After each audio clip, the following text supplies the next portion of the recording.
terminons aujourd'hui notre étude sur l'épître aux Éphésiens, Éphésiens chapitre 6. Éphésiens chapitre 6, à partir du verset 18. Éphésiens 6, 18. Éphésiens chapitre 6, verset 18.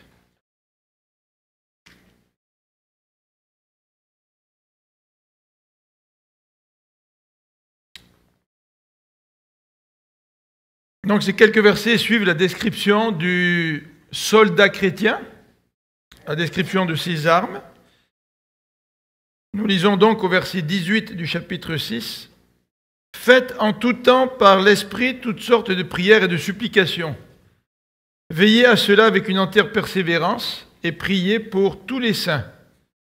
Priez pour moi afin qu'il me soit donné, quand j'ouvre la bouche, de faire connaître hardiment et librement le mystère de l'Évangile, pour lequel je suis ambassadeur dans les chaînes, et que j'en parle avec assurance comme je dois en parler, afin que vous aussi, vous sachiez ce qui me concerne, ce que je fais. Tichite, le bien-aimé frère et fidèle ministre dans le Seigneur, vous informera de tout. Je l'envoie exprès vers vous, pour que vous connaissiez notre situation et pour qu'il console vos cœurs. Que la paix et l'amour avec la foi soient donnés aux frères de la part de Dieu le Père et du Seigneur Jésus-Christ. Que la grâce soit avec tous ceux qui aiment notre Seigneur Jésus-Christ d'un amour inaltérable. Alors nous allons prier ensemble.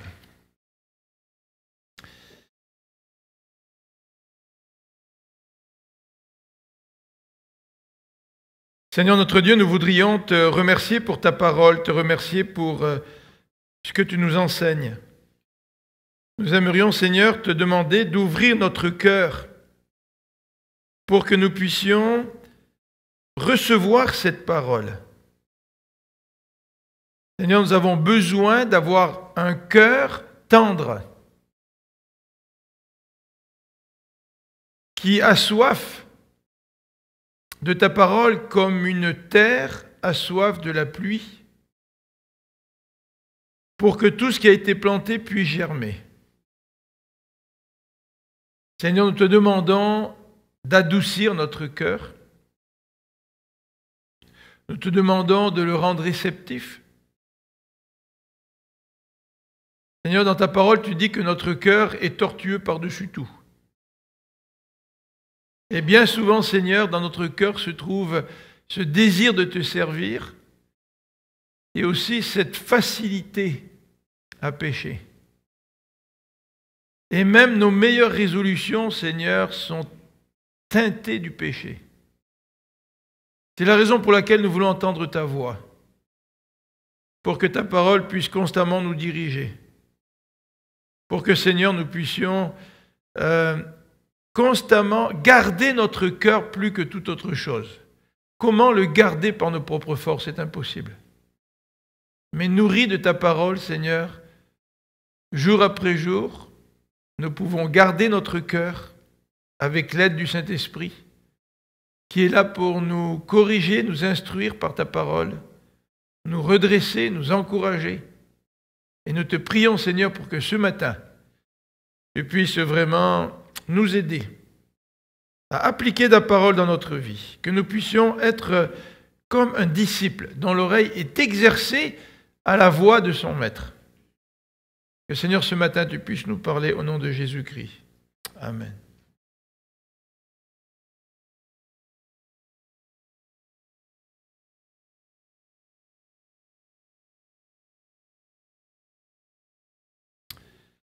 Mais il y a quelques années, en fait bien des années, j'avais acheté un livre sur la prière. Et je ne vous dirai pas le titre du livre, car en fait, à la lecture de ce livre, j'étais assez découragé. Vous savez, il y a certains livres chrétiens qui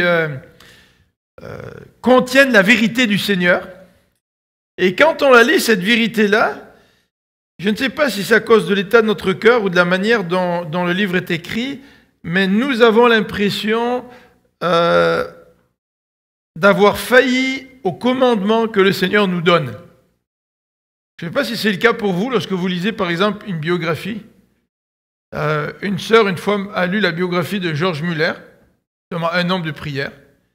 Et cette sœur était profondément découragée quand elle comparait la vie de George Muller à sa propre vie. Elle disait, moi, là, dans ma vie, il n'y a rien de spécial que je fais pour le Seigneur. Et l'effet a été certainement un effet contraire. L'auteur du livre a voulu certainement encourager la personne ou les lecteurs, mais en lisant ce livre, cette sœur a été découragée. Et moi, j'ai vécu la même expérience en rapport avec la prière. Un livre qui nous présente tous les passages qui nous disent que c'est important de prier, qu'il faut prier. Et devant toutes ces exigences-là, j'étais découragé. Alors ce matin, j'espère que vous ne serez pas découragés, parce que l'intention de l'apôtre Paul, je crois, n'est pas de nous présenter une liste de devoirs en rapport avec la prière, pour qu'après la lecture de cette liste, nous nous sentions incompétents et nous nous sentions ne pas être à la hauteur, mais qu'au contraire, nous puissions être encouragés au travers de ces quelques versets que nous venons de lire. Dans l'Épître aux Éphésiens, l'auteur vient de décrire ce que c'est que les armes du chrétien. Et à travers toute son épître, il vient de décrire tout ce que le Seigneur a fait pour nous, tout ce que nous avons en Jésus-Christ. Et lorsque nous lisons cela, une des tentations qui pourrait être la nôtre, c'est d'être tellement excité par tout ce que nous avons en Jésus-Christ, puis tellement excité par les armes du croyant, que nous pourrions nous considérer forts. Et vous vous rappelez certainement cette parole de Paul dans l'Épître aux Corinthiens, au chapitre 10, qui nous dit que celui qui est debout prenne garde. Pardon? C'est pour ça que dans les églises, on écoute la parole tout le temps assis, vous saviez? Non, c'est pas vrai. Avec celui qui est debout prenne garde, afin qu'il ne tombe pas. Et certainement que ces quelques derniers versets, à la fin de l'Épître aux Éphésiens, sont là pour nous rappeler l'importance de vivre une vie dépendante du Seigneur. S'il y a un thème dans les Écritures qui nous rappelle notre dépendance vis-à-vis du Seigneur, c'est bien celui de la prière. Pourquoi nous prions? Nous prions parce que nous désirons être en relation avec Dieu. Nous désirons que Dieu intervienne dans notre vie. Nous le supplions, nous le prions pour les autres, nous le prions pour nous. Nous faisons des requêtes, nous faisons des actions de grâce. N'est-ce pas? Nous supplions Dieu et la prière, elle est là pour exprimer la dépendance que nous avons vis-à-vis de Dieu. Le succès dans la vie chrétienne, ce n'est pas seulement de connaître toutes les bénédictions que nous avons en Jésus-Christ, bénédictions qui ont été l'objet des premiers chapitres d'Éphésiens. Ce n'est pas de connaître tous les armes du croyant, mais c'est aussi d'être dépendant du Seigneur à chaque jour de notre vie. Et quelle belle conclusion de cet épître que d'insister sur l'importance de la prière. Et c'est ce que nous allons regarder ensemble maintenant. La prière du croyant. La prière du croyant. Et dans ces quelques versets, l'apôtre Paul, en quelque sorte, décrit l'importance de la prière en deux volets. Le premier volet, il le consacre au verset 18 à des considérations générales sur la prière. Nous allons regarder ces considérations générales pour nous encourager dans la prière. Et le deuxième volet nous est décrit au verset 19 et 20, alors que dans ce passage, l'apôtre Paul devient beaucoup plus spécifique dans la prière. Alors c'est bien d'être général, mais c'est bien aussi d'être beaucoup plus spécifique. Donc, voilà les deux étapes dans notre présentation ce matin. Tout d'abord, quelques considérations générales, et ensuite, quelques éléments beaucoup plus spécifiques à partir du verset 19 et 20. Alors, dans ce passage, ça ne ressort pas aussi bien en français, mais tout de même, nous avons des expressions qui traduisent une seule expression en grec, et les expressions que nous retrouvons là, c'est tout. Regardez au verset 18. Faites en tout temps. Le texte continue. Faites en tout temps par l'esprit toutes sortes de prières. Alors, toutes les prières. Dans l'original, c'est toutes les prières. Ensuite, vous avez veillé à cela avec dans nos Bibles, une entière persévérance, mais c'est le même mot qui traduit tout. Et vous avez aussi prié pour tous les saints. Dans l'original, le mot tout revient 4 fois. Alors, on ne peut pas le traduire littéralement en disant « veillez à cela avec une toute persévérance ». Ça ne se dit pas. Alors on pourrait dire une totale persévérance. Ou dans nos Bibles, on dit une entière persévérance. Mais ce petit mot-là, tout revient 4 fois. Alors pour ceux qui ont, quelques-uns parmi nous qui ont fait des petits cours de grec, je l'ai mis sur le tableau, le petit passe que vous voyez entre guillemets, ce n'est pas la négation en français, c'est ce petit mot qui revient 4 fois et qui veut dire tout. Alors ce petit mot s'applique à 4 éléments que Paul nous présente pour décrire de façon générale ce que c'est que la prière. Et nous allons regarder ces 4 éléments ensemble. Le premier élément touche le temps. Faites en tout temps.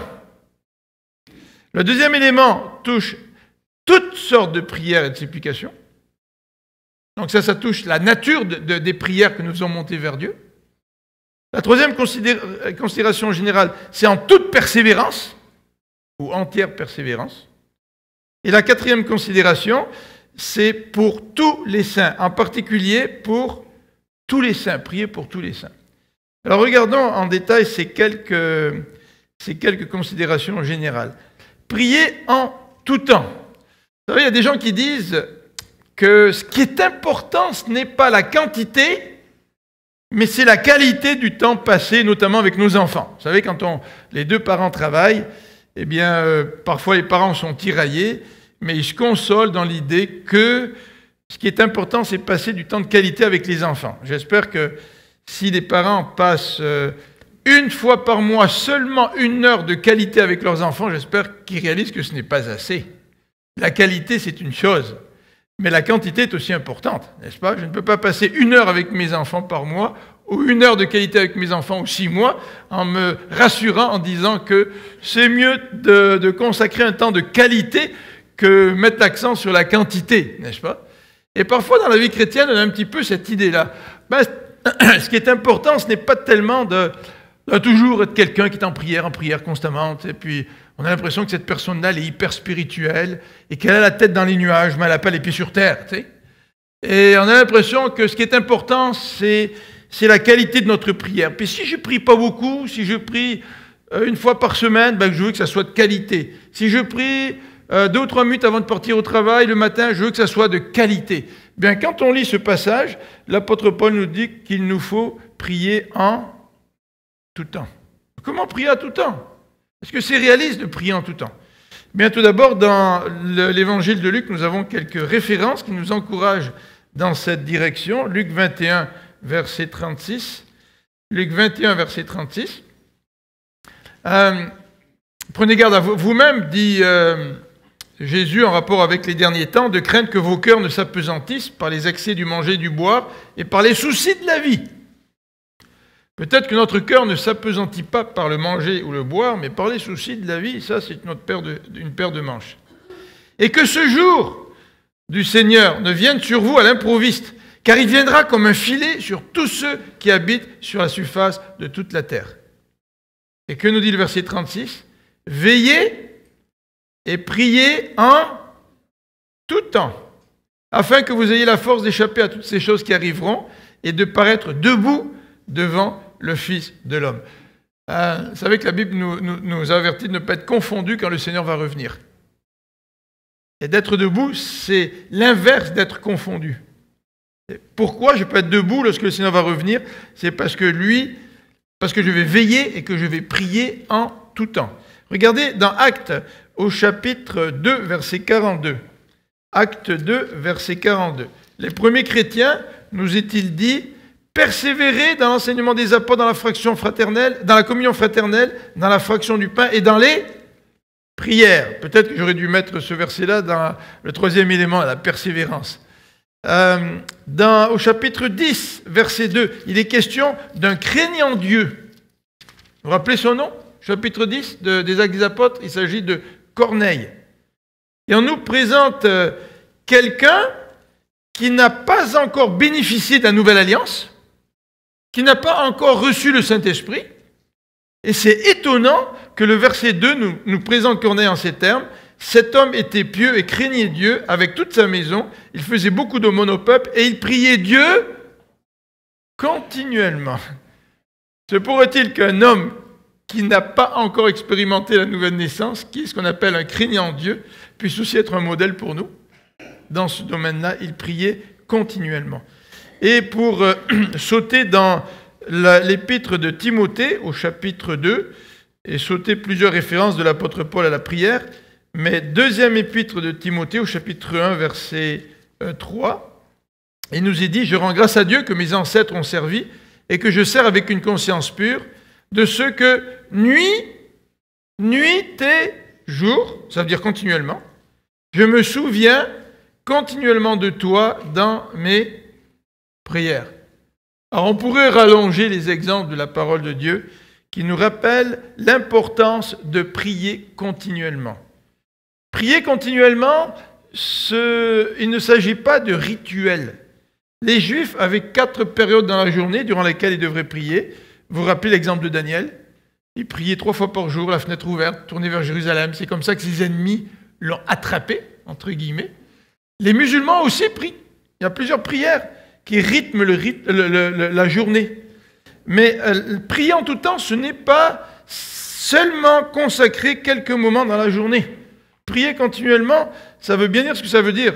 C'est sans arrêt. Je suis dans un esprit de prière. Et le texte dans Romains 8, 26 nous indique comment prier. Et ici, le passage dans Éphésiens, l'apôtre Paul nous dit « Priez en tout temps par l'Esprit ». Donc, qui me permet de prier continuellement? C'est le Saint-Esprit. Ce n'est pas un acte rituel, c'est bien plus qu'un acte rituel. Le chrétien prie continuellement parce qu'il est animé par l'Esprit de Dieu. Et c'est l'Esprit de Dieu qui le rend capable de prier en tout temps. Alors, comment prier en tout temps? Eh bien, peut-être qu'il y a un mot-clé qui peut nous aider, c'est la conscience. La conscience de la présence continuelle de Dieu dans notre vie. Ça, c'est ça qui nous permet de prier en tout temps. Vous savez, cette semaine, j'ai appelé notre frère Michel, et puis Michel a subi une intervention pour sa santé. Bon, il est en bonne santé, il est là parmi nous, il va bien. Et puis, il me donnait les rapports de ce qui s'était passé avec les médecins, tout ça. Et puis, le premier réflexe, c'est de dire « Merci Seigneur », n'est-ce pas? Si vous êtes continuellement conscient de la présence de Dieu, le prier en tout temps n'est plus un devoir. Un devoir devant lequel nous nous sentons écrasés. Ah, il faut que je prie en tout temps. Puis là, aujourd'hui, je n'ai pas pensé au Seigneur. Tu sais.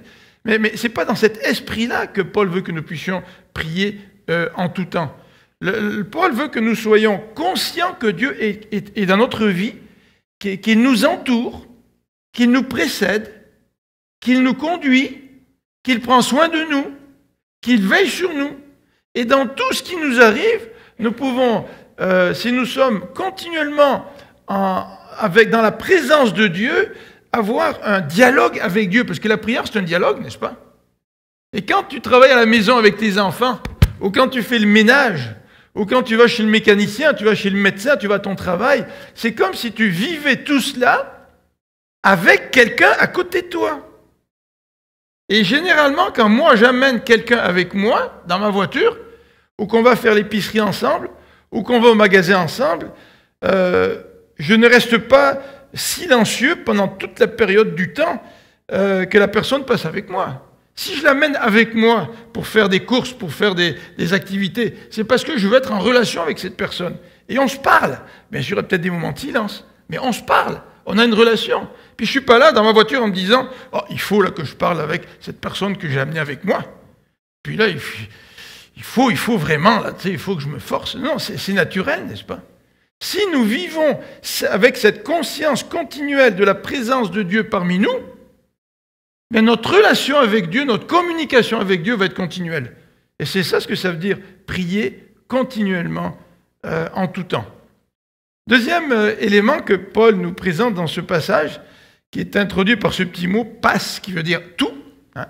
Le texte nous dit « prier par toutes sortes de prières et de supplications ». Alors, prier Dieu, c'est pas une seule forme de prière. La Bible nous présente plusieurs types de prières. Je ne sais pas si vous incorporez dans votre vie de prière plusieurs types de prières. Il y a la prière d'action de grâce, il y a la prière de repentance, il y a la prière d'intercession, il y a la prière de reconnaissance, il y a la prière de louange, hein, quand on loue Dieu pour qui il est, pour ce qu'il fait. Il existe plusieurs sortes de prières.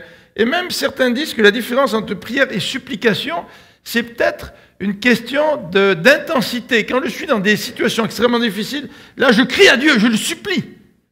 Il y a un élément d'urgence là, parce que dans ma vie ça ne va pas très bien, j'ai besoin d'une aide extérieure. Alors l'apôtre Paul nous dit, tu n'es pas toujours en train de prier puis de supplier Dieu pour que Dieu vienne te tirer d'un mauvais pas, mais c'est toutes sortes de prières. L'apôtre Paul pense que dans notre marche avec Dieu, vous vous rappelez l'expression avec Abraham, Abraham marchait, qu'est-ce qu'a dit la Bible? Devant Dieu. Hein? Il marchait avec Dieu. Et il marchait sous le regard de Dieu. Autant d'expressions qui veulent mettre l'accent sur la communion que nous avons avec Dieu.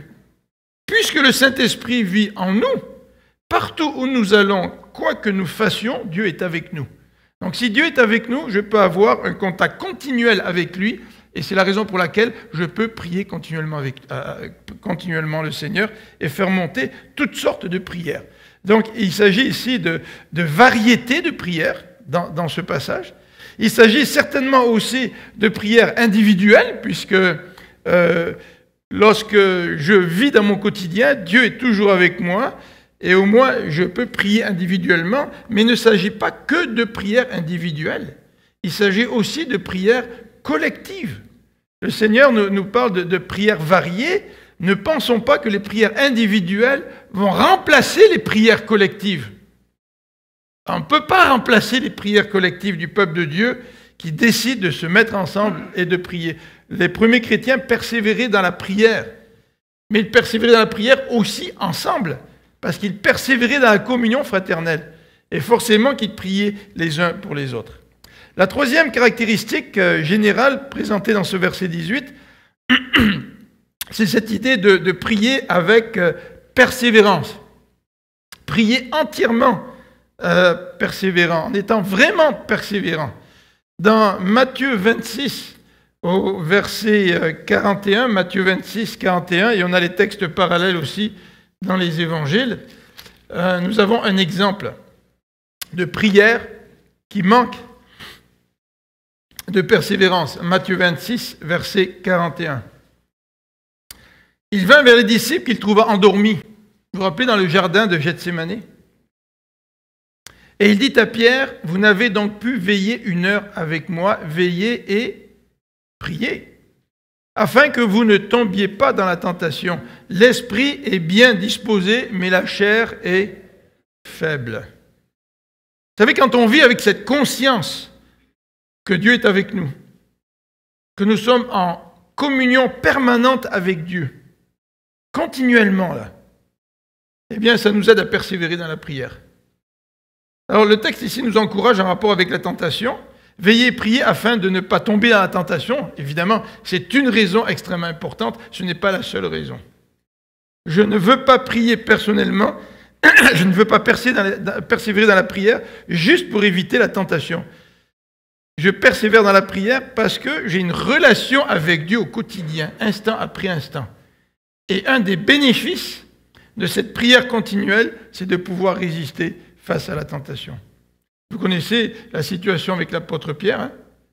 L'apôtre Pierre dormait dans le jardin de Gethsémani, mais l'apôtre Pierre n'a pas résisté à la tentation.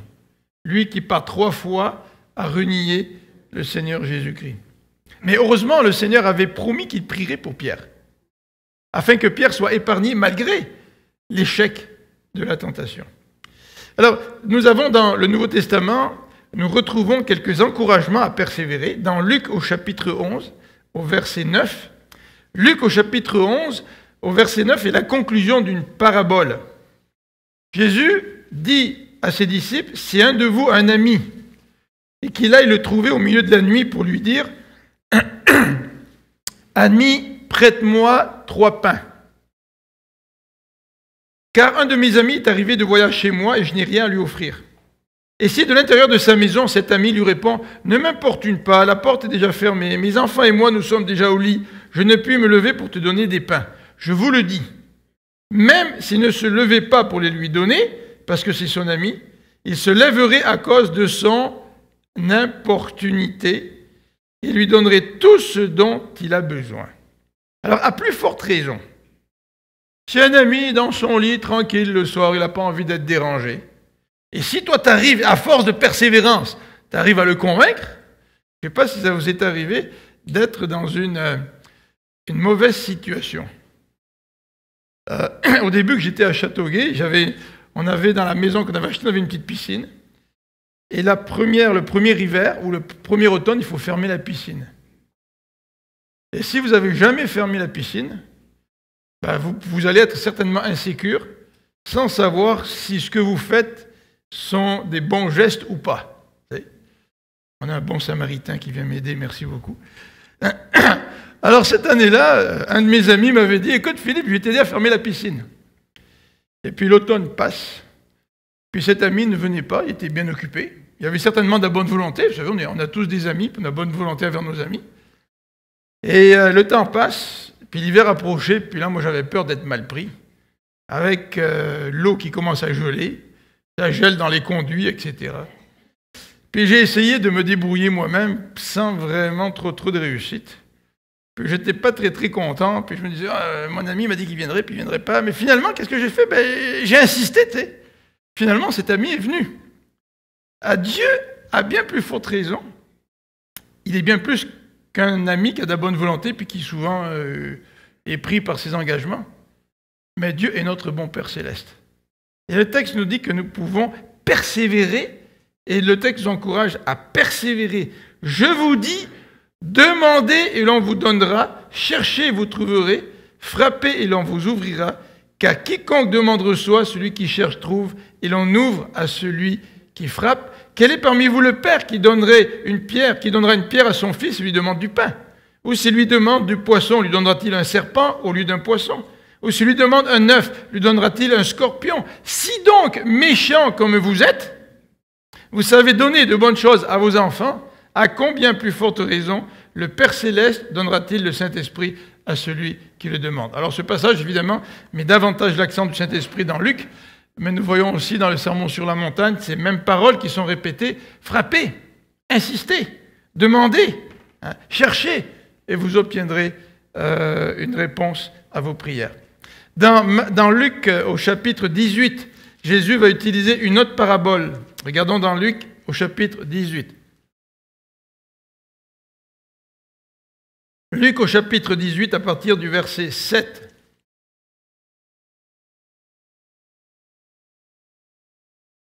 Il est question d'une parabole pour montrer qu'il faut toujours prier et ne point se relâcher. Il y avait dans une ville un juge qui ne craignait point Dieu, qui n'avait d'égard pour personne.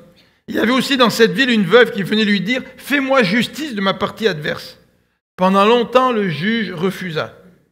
Mais ensuite, il se dit en lui-même « Quoique je ne craigne point Dieu et que je n'ai d'égard pour personne, néanmoins, parce que cette veuve m'importune, je lui ferai justice afin qu'elle ne vienne pas sans cesse me casser la tête. » Le Seigneur ajouta « Entendez ce que dit le juge inique.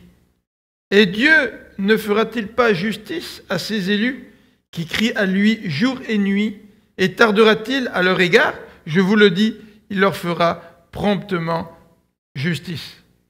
Mais quand le Fils de l'homme viendra, trouvera-t-il la foi sur la terre? C'est intéressant, toutes sortes de liens dans ce passage avec la persévérance. La persévérance dans la prière, le lien avec la foi. Se pourrait-il que si nous persévérons dans la prière, c'est une expression de notre foi? Et l'inverse est aussi vrai. Si nous ne persévérons pas dans la prière, serait-ce l'expression de notre manque de foi? Le texte dans Éphésiens nous encourage donc à persévérer avec une entière persévérance. C'est un petit peu redondant, quand on parle de persévérance qui est entière. Si une persévérance n'est pas entière, c'est que ce n'est pas une persévérance. Et certainement que l'apôtre Paul veut mettre l'accent là-dessus, en étant un petit peu redondant dans ce passage. Dernier élément que l'apôtre Paul nous présente, dans ses considérations générales, c'est de prier pour tous les saints. Paul nous a dit dans d'autres épîtres de prier pour les gouvernements, vous vous souvenez? Nous savons que Paul nous encourage à prier pour notre Premier ministre, nos députés, et peut-être à faire moins preuve de cynisme vis-à-vis de nos leaders que la majorité de la population. Et même si vous n'avez pas voté pour Pauline Marois, priez pour Pauline Marois. Peut-être qu'à force de prière, vous allez voter pour elle la prochaine fois. Non, c'est pas pour cela que nous voulons prier. Mais le Seigneur veut que nous puissions remettre entre ses mains les autorités pour que les autorités puissent accomplir le rôle qui est le leur. Prier pour les gouvernements. Mais dans ce passage, l'apôtre Paul nous encourage de prier en particulier pour les saints. C'est-à-dire à prier pour les chrétiens, à prier les uns pour les autres. Et j'aimerais lire avec vous ce passage dans 1 Samuel au chapitre 12, au verset 23, un passage qui est extrêmement fort. Chapitre 12, verset 23. Et je vais lire le verset 22 pour mettre dans le contexte. « L'Éternel n'abandonnera point son peuple à cause de son grand nom, car l'Éternel a résolu de faire de vous son peuple. » Vous savez que le peuple n'était pas très obéissant dans l'Ancien Testament. Et Samuel est en train de dire qu'il n'abandonnera pas son peuple. Mais voilà ce que dit Samuel au verset 23.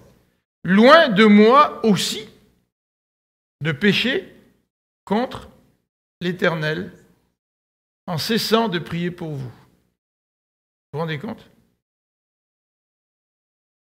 Peut-être qu'un jour vous avez fait une prière à Dieu en disant « Seigneur, montre-moi mon péché ». Parce qu'on n'a pas toujours conscience de notre péché. Mais en lisant ce verset-là, ça nous interpelle, n'est-ce pas? Si je cesse de prier pour les saints, si je ne prie pas pour les frères et sœurs, je pêche devant l'Éternel. Alors c'est ce genre de verset qui m'avait découragé quand il y a quelques années, comme je vous l'ai dit, j'avais lu un livre sur la prière. Et là, face à toutes les exigences de Dieu contenues dans la parole de Dieu en ce qui a trait à la prière, je me disais, c'est tellement difficile de prier. C'est tellement lourd de prier. Je suis incapable de répondre aux exigences bibliques concernant la prière. Et pourtant, lorsque nous nous rappelons que la prière, c'est l'expression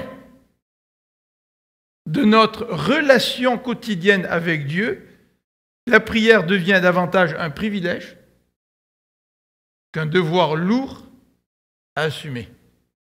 Martin Lloyd-Jones a raconté dans son livre sur le combat spirituel, il est cité par John MacArthur, Martin Lloyd-Jones nous dit qu'avant l'éclatement de la guerre civile en Espagne, eh bien, les médecins avaient détecté une épidémie de névrose avant l'éclatement de la guerre civile en Espagne. Et quelques années après la guerre civile en Espagne, les médecins ont réalisé que cette épidémie de névrose avait considérablement diminué, si ce n'est pas disparu. Vous vous rendez compte? Un effet positif à la guerre, c'est de faire diminuer cette épidémie de névrose.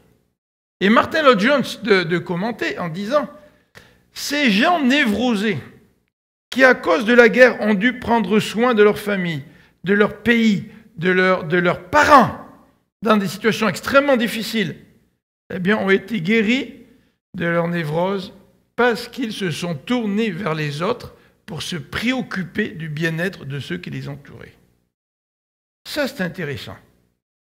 Intéressant de voir que lorsque je décide de sortir de mes problèmes, non pas de les fuir ou de les nier, mais lorsque je décide de sortir de mes problèmes et de m'intéresser aussi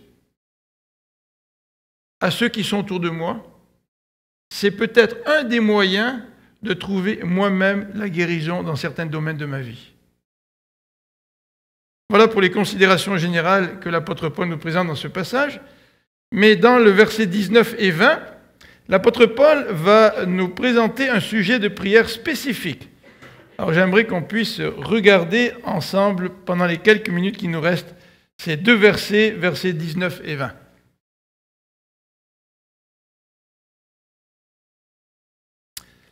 Tout d'abord, ce qui nous surprend dans ce passage, c'est que Paul nous demande, ou demande aux chrétiens de prier pour lui. Alors, ça nous surprend à cause de la façon dont Paul insiste sur ce besoin de prière. Tout d'abord, ce qui nous surprend, c'est que l'apôtre Paul, le grand apôtre Paul, fait preuve certainement de sagesse et d'humilité pour demander aux chrétiens de prier pour lui. L'apôtre Paul n'est pas au-dessus des autres par sa carrure spirituelle, au point où il n'a besoin d'aucune prière. Au contraire, l'apôtre Paul a besoin de prière. Et l'apôtre Paul fait tout pour mobiliser la prière des chrétiens à son égard. Et c'est certainement une preuve de sagesse et aussi d'humilité. Mais l'apôtre Paul, dans ce passage, ne demande pas aux chrétiens de prier pour ses besoins personnels. Et quand on lit les épîtres de l'apôtre Paul, écrites par Paul, nous comprenons très clairement que Paul a de grands besoins personnels. Il nous dit dans une de ses épîtres qu'il a appris le contentement dans la disette comme dans l'abondance. Donc l'apôtre Paul a vécu des moments de disette. D'ailleurs, pour défendre son ministère, dans une des épîtres aux Corinthiens, il parle des naufrages, il parle des fois où il était lapidé, laissé pour mort, et il parle de son désarroi en disant qu'il n'est pas désespéré. Il décrit toutes ses souffrances. Mais pour l'apôtre Paul, le plus important n'est pas de prier pour ses besoins personnels, mais c'est de prier pour ses besoins spirituels. Alors ça rétablit un certain équilibre. Hein. Souvent, nous qui nous préoccupons premièrement pour nos besoins personnels, et peut-être davantage pour nos besoins personnels que pour nos besoins spirituels.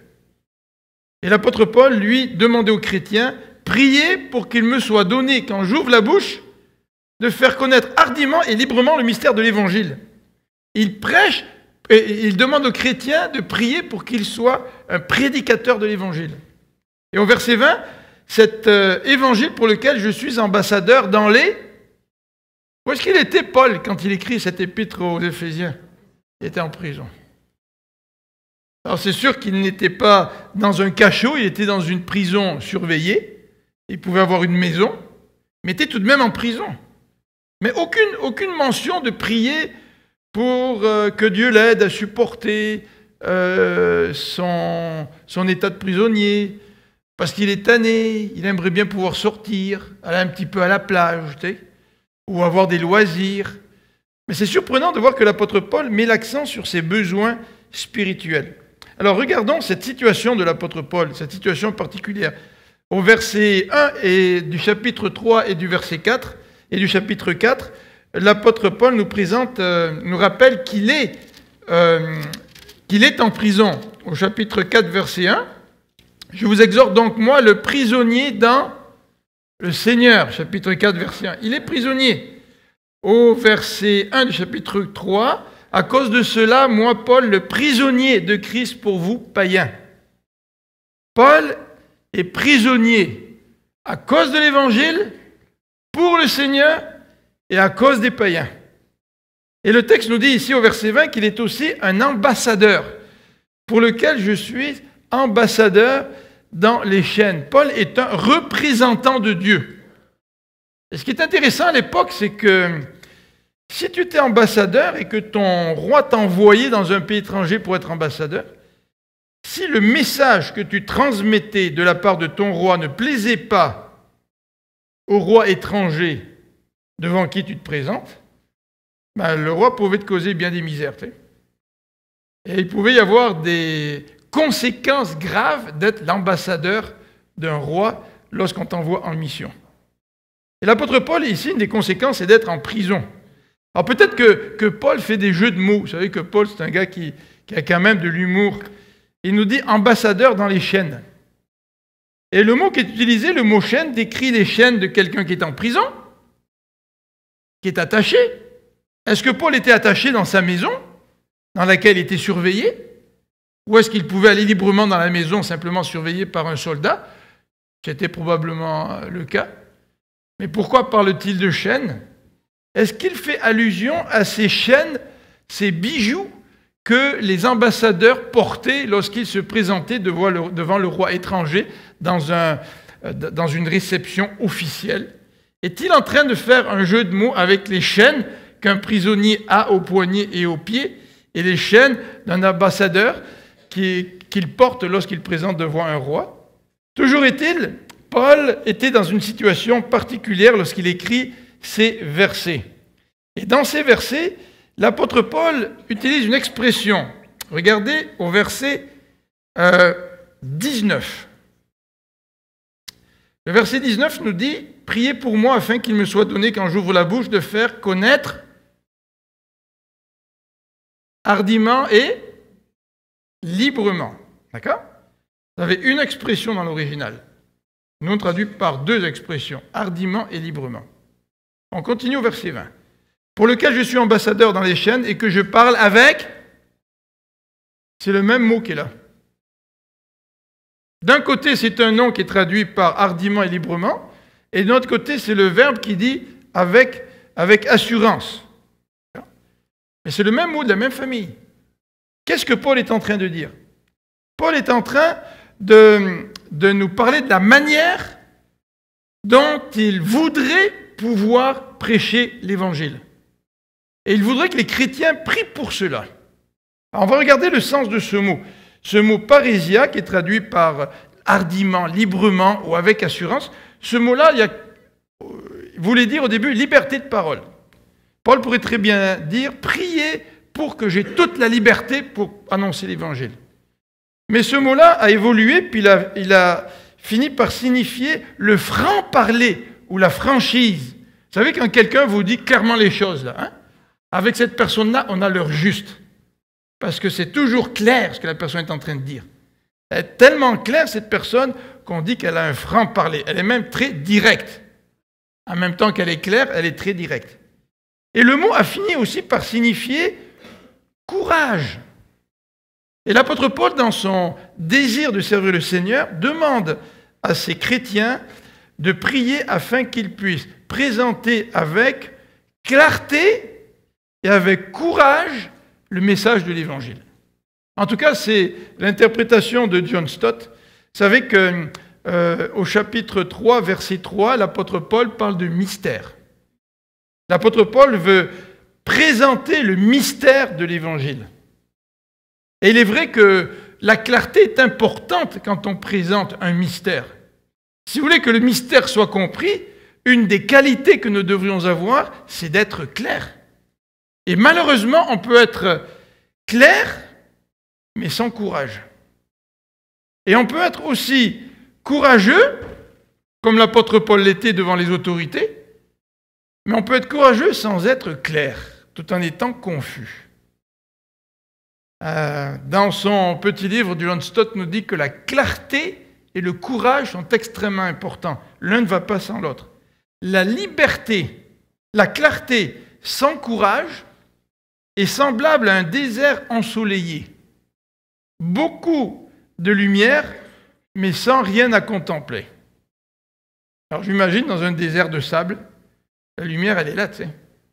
Et le courage, la clarté sans courage est semblable à quelqu'un qui se trouve dans un désert de sable. Tout est clair, mais tu n'as rien à voir. Et le courage sans clarté, d'après John Stott, est semblable à un paysage magnifique, mais en pleine nuit. Beaucoup de choses à voir, mais aucune lumière qui nous permet de bien admirer. Alors Paul demande à ces chrétiens de prier pour qu'ils puissent présenter l'Évangile. L'apôtre Paul, par son témoignage, arrachait des gens aux ténèbres et les faisait passer à la lumière. Et ça, c'est un combat.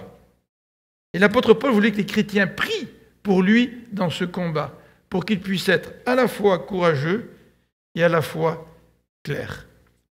Alors cette épître, ça nous amène à la fin de cette épître, mais cette épître se termine par cette bénédiction au verset 21 jusqu'au verset 23. Et j'aimerais simplement résumer tout cela dans ces quelques paroles que nous retrouvons au verset 23 et 24. L'apôtre Paul souhaite aux chrétiens d'Éphèse la paix, l'amour et la foi. Et sans refaire un résumé de l'Épître aux Éphésiens, la paix, l'amour et la foi sont trois thèmes présents dans l'Épître aux Éphésiens. Et le verset 24, qui clôture cette épître, nous présente la grâce de Dieu. Que la grâce de Dieu, qui nous est décrite dans Éphésiens, on l'a vu ce matin, que la grâce de Dieu soit avec tous ceux qui aiment notre Seigneur d'un amour inaltérable.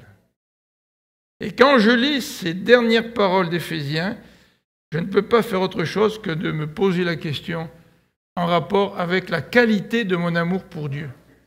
Quel genre d'amour ai-je pour Dieu? Que la grâce soit avec tous ceux qui aiment notre Seigneur d'un amour inaltérable. C'est un amour pur, un amour sincère, un amour vrai. Nous la voulons, la grâce de Dieu? Est-ce que vous voulez la grâce de Dieu dans votre vie? Est-ce que nous voulons que Dieu nous touche continuellement par sa grâce? Que nous puissions comprendre sa grâce? Mieux comprendre la hauteur, la profondeur de la grâce de Dieu? Eh bien, Paul nous dit que cette grâce demeure avec ceux qui aiment le Seigneur Jésus-Christ d'un amour inaltérable. Prions ensemble.